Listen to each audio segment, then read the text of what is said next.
Super J and Mad Mike, welcome you guys to another kick-ass video on our WrestleCade YouTube channel. As always, we're trying to bring you guys some of the coolest videos, which is showing you some of the greatest generations and greatest eras of professional wrestling. This time we're bringing to you guys the original Raw brand after the WWE draft in 2002. This was the Raw brand from 2002 to 2013. We just want to show you guys some of the collection of superstars that we have from that era, some of the guys that stood out. And let's start out by the back left there, Mad Mike, if you could. I'd like to show them the first draft pick. I'm sorry, I think it was the second draft pick to Monday Night Raw there in 2002 draft, the NWO. And two members of the NWO at the time were Hall and Nash. They had come finally to WWE in 2002. They ended up having a short stint in 2002, and right a few months after the actual draft happened, in early April 2002, you saw the NWO fizzle out after Kevin Nash and Scott Hall had both got injured. But right next to them, we have one of the guys who I thought was going to be a big-time player. He was a big-time guy, was Mason Ryan. This guy was, you know, like the next age Batista that I thought. But he never really came out to anything on the Raw brand. But it was kind of a disappointment, but what more can you say? Next to him, we've got Shawn Michaels, Hbk. He's in his WrestleMania 25th anniversary attire. That's the same attire that he wore that he fought the Undertaker in at WrestleMania 25th anniversary. And right next to him, we've got the Undertaker, again in his attire for WrestleMania 25th anniversary. I was there live, and I thought it was one of the greatest matches I had ever seen. Certainly the greatest match at WrestleMania, and great to be a part of that. Next to them, we've got a tag team who was, you know, an original tag team and, you know, one of those comedic tag teams, but they could certainly wrestle. They had some unique maneuvers that they did, but Crime Time, they wrestled on the Raw brand for about 3 or 4 years before eventually leaving WWE in 2010, 2011. But right next to them, we've got the Samoan Bulldozer, one of the, you know, royal Samoan family in the WWE. He was related to Rikishi and The Rock and the Usos, and his name was, Umaga. And he was a guy that did this move with this thumb right here, taped up thumb called the Samoan Spike, where he'd stab these guys in the throat with his thumb, and he'd end up taking them down. He debuted just after WrestleMania 22 in 2006, had a couple-year run all the way into 2009. He ended up dying shortly after that, but Umaga, I thought, was full of potential, and it's a shame that he passed away so young. Right above him, we've got a trio from that time. We've got the group known as Legacy, with leader Randy Orton, and then the second-generation wrestler Teddy DiBiase Jr., and then also Cody Rhodes. You know, this was a group that, you know, certainly had the bloodline of professional wrestling. They all came from dads that were wrestlers and had good careers. And Randy Orton was obviously the alpha male on the group. He was the veteran. And Cody Rhodes and Teddy DiBiase Jr. never really, you know, lived up to their potential. But it was a good group on Raw for a few years. Next to them, we've got Santino Marella. And Santino debuted on a Monday Night Raw over in his home country of Italy and won the Intercontinental title when he fought Umaga in 2007. Santino had about a 7-year career in the WWE, and he was always a comedic character. Everybody liked him. Right behind him, we've got Christian. And this Christian is from when he was on the Raw brand in 2002 and 2003, all the way through 2005. And Christian's got the long hair there and the yellow pants. And right next to him, we've got Stone Cold Steve Austin in one of his t-shirts back from when he was Raw General Manager back in 2003 and 2004. Right after he had got hurt with his neck and retired at WrestleMania 19 in 2003, shortly after he became the General Manager. Co-General Manager of Raw, and had some cool comedy skits with Eric Bischoff and whatnot. But right next to him, we've got Chris Jericho, and this is with the long-haired Chris Jericho. He was one of the first draft picks to SmackDown in 2002, but he ended up going to Raw a year later and had a great run on Raw for about 4 years as a main eventer and having big-time, you know, rivalries with John Cena, Shawn Michaels, amongst others. Next to him, we've got The Rock. You know, this Rock right here has got his goatee. He's also got hair there, you can see. This is The Rock back from WrestleMania 19 when he retired Stone Cold Steve Austin in WrestleMania 19. And that was just a great time of wrestling. You had the first ever draft, and you had so many guys getting all these, new time pushes and opportunities. But you had still great veterans like The Rock and Stone Cold and The Undertaker, and Shawn Michaels was just coming back. You had Brock Lesnar. It was just a great time, just like now is in 2016. But right next to him, we've got a guy named Tensai. He started out in the Attitude Era as Albert, and he wrestled in Japan for many years, but he came back in WWE in 2012, right after WrestleMania 28, and came back as Tensai. His character was short-lived, but next to him, we've got Evan Bourne. This was a guy that would be perfect for the Cruiserweight division today, but he was an aerial wrestler, and he wrestled on Raw between 2008 and 2011.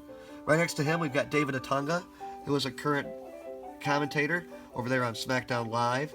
He was part of the Nexus group, and a guy that I always thought had the physique and had the wrestling ability, but never really got over with the fans, and certainly never had a gimmick or any type of personality. But right above him, we've got Hbk Shawn Michaels, my favorite wrestler of all time. He was the icon, the main event, the showstopper. He had came back to the WWE in 2002 on the Raw brand. He ended up fighting Triple H, ended up winning the World Heavyweight Championship at Survivor Series 2002 in the first ever Elimination Chamber match. And, Shawn Michaels came back in the second, I call it the second era of his career, after his injury that took about 4.5 years to his back. Shawn Michaels came back in 2002 and wrestled another 8 years. And I thought his first 8 years were not as good as his second 8 years, because I thought from 2002 to 2010, I thought that Shawn Michaels was the best the wrestling industry had ever seen. But right next to him, you've got Vince McMahon, Vinnie Mac himself. He wrestled from time to time, also had a rivalry with D-Generation X in 2006 in particular that really had me enjoying the Raw brand at the time. Right next to him, we've got Bret Hart, the returning Bret Hart back in 2010 after, the Montreal Screwjob in 1997. Bret Hart had not been seen in WWE in 13 years, came back, mended fences with Vince McMahon, and ended up fighting Vince McMahon and beating him at WrestleMania 26. But Bret the Hitman Hart, if you get to watch some of his, younger stuff in the 90s in WWE, he was certainly a great technical wrestler and one of Canada's greatest sports athletes of all time. Very beloved in Canada. Right next to him, we've got Brock Lesnar. This was the returning Brock Lesnar in 2012 after he had left the WWE for 8 years and went to the MMA and UFC, and before that, trying out for the Minnesota Vikings football team. But right next to him, we've got Hbk Shawn Michaels, and just another outfit here on the Raw brand. And in this particular outfit, he fought Vince McMahon at WrestleMania 22 in front of an audience in Chicago, Illinois. One of my favorite matches. Please watch that. Shawn Michaels, WrestleMania 22 street fight, Hbk Shawn Michaels against Vince McMahon. You won't be disappointed. Next to him, we've got Ryback, a guy that I always thought had great potential. He was part of the first Nexus group in 2010, ended up coming back in 2012 with this Ryback gimmick, and kind of reminded me of like a Goldberg Ultimate Warrior type, and I thought he had the potential. He came out, destroying people for the first 6 months, and then they started feeding him to John Cena and CM Punk, and the rest was history, and that was the end of Ryback. He ended up wrestling in WWE until 2015 before leaving. But here we've got Edge. Edge, one of my favorite wrestlers of all time. Actually met him a few times here outside of Detroit, Michigan. He was a great guy back before he made it to WWE, wrestling for some of the independent scenes in ICW. But he was a rated R superstar, and he started that out in 2006 when he was with Lita, after Lita left Matt Hardy and went to Edge. But Edge even formed an alliance with Randy Orton. They were rated RKO. Edge was WWE champion and on Raw, and ended up going shortly after to SmackDown in 2007 and was there for a few years. But Edge, certainly a great staple on Raw for many years. Right above him, we've got Batista and Ric Flair. We've got the World Tag Team Champions here, and we decided to put Batista and Ric Flair there. They were Tag Team Champions in early 2004, part of Evolution. And as you can see there, that's the rare World Tag Team title belt that came made by Mattel in 2010, and they haven't made it since. But we're going to begin the matching titles, so look back for those videos back in January. Also, right next to them, we have John Cena. Oh, I'm sorry, CM Punk right behind Ric Flair there. And CM Punk, as you can see, he's got the Wolverine chops on the sideburns there, and got the cool hair. CM Punk's certainly one of the greatest wrestlers of all time, a future Hall of Famer in my opinion. It's a shame his career got cut short by his disagreements with the WWE. He was a former WWE champion, World Heavyweight champion, Tag Team champion, Intercontinental champion, Money in the Bank winner.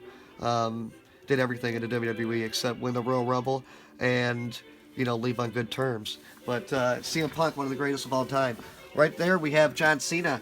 And John Cena got drafted to the Raw brand in 2005 and certainly helped the Raw brand, go back to prominence and dominance in the years 2006 and 2007. But right next to him, we've got, all the way down on the line, we've got Lita. Lita, we've got here with the women's title. She was a several-time women's champion on Monday Night Raw, and also during the late Attitude Era. But Lita's career got cut short after a neck injury, but she was certainly a great talent in the women's division. She did a lot of high-flying stuff, and pretty awesome chick. Right next to her, we've got Randy Orton. And this Randy Orton right here is from the early time of his career, from 2004, 2005. And we've got him here with the IC title, the Intercontinental title. He was part of Evolution, the heel group in WWE, 2002 through 2004. And we've got him here as the IC title. He ended up becoming a 12-time World Heavyweight Champion, and his career is still running with the Wyatt family. Right next to him, we've got Triple H, and we've got him with the World Heavyweight title. Back in 2002, Brock Lesnar got drafted, or not drafted to SmackDown, but he took the WWE title at the time and took it to SmackDown, and that left Raw without a title. And Eric Bischoff, the then general manager, created the World Heavyweight title. He brought the WCW title in, called it the WWE World Heavyweight Championship, and awarded it to Triple H. There wasn't a tournament or a battle royal or anything. He just handed the title to him on a Monday Night Raw, and Triple H ended up holding that title off and on for, about 3 years. And Triple H, one of the greatest wrestlers of all time, he was certainly a staple on Monday Night Raw, along with Hbk Shawn Michaels. And Triple H, the Game, still, as you know, runs NXT today, and is part of the very powerful McMahon family. I'm sure we'll see him at WrestleMania, fighting Seth Rollins. Right next to him, we've got a man who had over a 30-year career, and it all ended on the Raw brand in the year 2008 at WrestleMania 24, when Ric Flair lost to Shawn Michaels. Super J was there live in Orlando, and I knew, that it was the end of an era. You're really going to see that legend one last time in the ring in WWE, and Ric Flair got to choose his opponent, and his opponent was Hbk Shawn Michaels. And Hbk Shawn Michaels super kicked him into retirement with much love and respect. Thank you, Ric Flair, for your great career.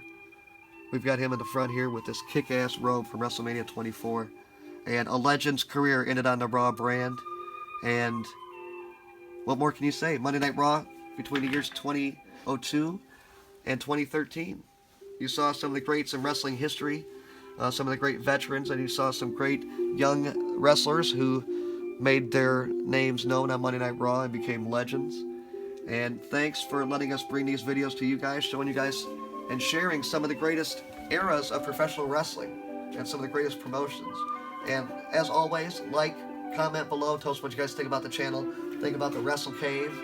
And we know you guys are WWE super fans, and we are too. So if you guys want to be part of something special, please hit that subscribe button. All that means is that all of our videos, as soon as we make them, are going to get sent right to you guys. So thanks a lot, guys. We hope you guys enjoy our videos. Peace the fuck out.